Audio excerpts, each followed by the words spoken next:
మామూలుగా ఎవరన్నా కింది స్థాయి సర్కారు ఉద్యోగులు కాంట్రాక్ట్ అవుట్సోర్సింగ్ ఉద్యోగులు రిటైర్మెంట్ అయితే ఓ షాల్వా కప్పి దండేసి సన్మానం చేసి ఇంటికి సాగనంపుడే మా గొప్ప.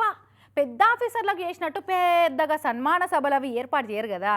కానీగో నిర్మల్ జిల్లా బైంసా ఏరియా దావకాన్లా సఫాయి కొలువు చేసి రిటైర్ అయిన ఒక కార్మికురాలికి ఎంత మంచిగా వీడుకోలు వాళ్ళకి చూడుర్రి దావకాన సిబ్బంది అంతా కలిసి.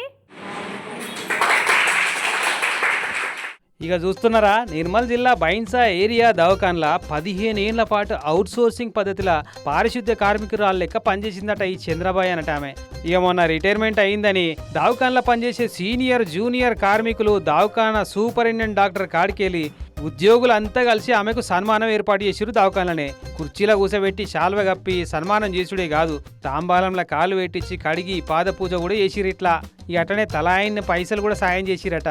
ఇక జూడు పూలతోటి 4-5 అడుగుల దూరం డెకరేషన్ చేసి మీ పదవీ విరమణ సందర్భంగా మిమ్మల్ని పూల బాటలు నడిపించి వీడుకోలు చెప్తాం అన్నట్టే ఆమె చెయ్యి పట్టుకొని నడిపించిరు ఇట్లా 4 అడుగులు.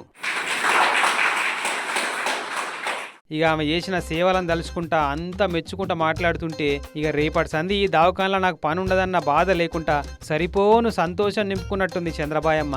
కానీ ఇట్లా కింది స్థాయి ఉద్యోగుల సేవలను గుర్తించుడే కాకుండా పాద పూజ చేసి పూల మీద నడిపించిన ఈ సిబ్బంది కూడా నిజంగా గొప్పోళ్ళే అనాలి.